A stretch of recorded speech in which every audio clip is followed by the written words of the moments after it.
Hi everyone, and welcome to Growing Our Retirement. Today I want to go around the garden. It's October, it's fall, and I want to show you what's still blooming. Meaning, if you plant it in the spring, it'll take you all the way to frost.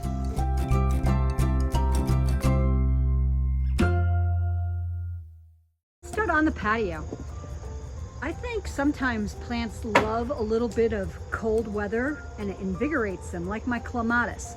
My clematis has bloomed now more than it had in the hot weather.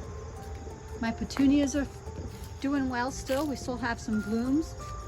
My coleus is just looking beautiful. I've let it go to flower and it looks lovely. And actually this year, I planted some annuals in with my perennials, which I know seems, like 101, but I just don't normally do that. I'm a big perennial person.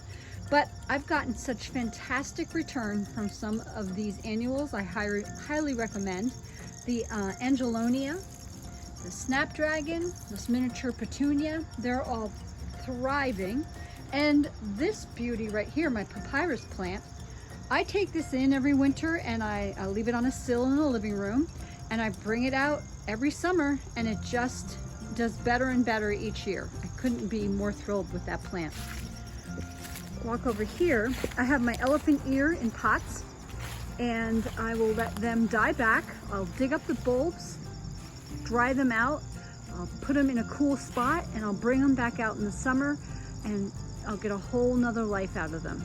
Another fun thing I like to do is to go to the garden center this time of year, because again, like I'm showing you in my garden, if you just walk around the garden center, you'll see what's blooming at their place, and you'll know what will bloom at yours. We have some ferns and my beautiful red salvia. I highly recommend this. I planted it from seed. It's an annual, but boy, it will not stop blooming. It just keeps going and going and going and going. And I just love my little spotted plant here. It's one of my favorite, lungwort. Here, my yarrow is still blooming. The cleome is still blooming, although I'm going to rip it out soon. I'm going to take the whole thing out because I don't want a million cleomes right there. I'd like to place them where I want to place them. And we'll have some cosmos in the background back there that's still blooming beautifully.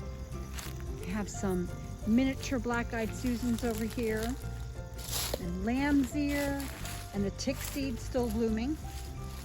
I have some celosia that I planted from seed.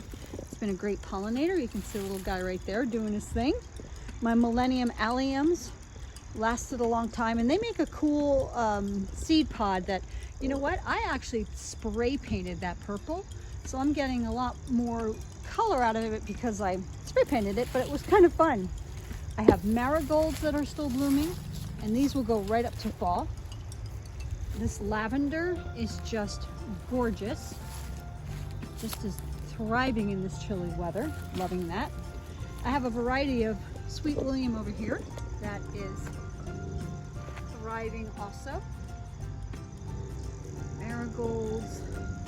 We'll come over to the other side. It's pretty much a mirror of the side we were just on, but my blanket flowers. Look how lovely they are, and they're just still going strong. Sedum has a nice architectural pod on it that makes things look kind of cool in the winter. Here's my catmint. I'll be cutting this back in half.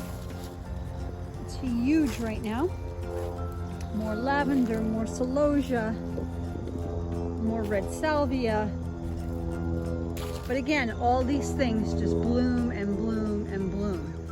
So that's it, just a short video on what's blooming now in the garden. It's October, fall, beautiful, and what will work from spring to frost.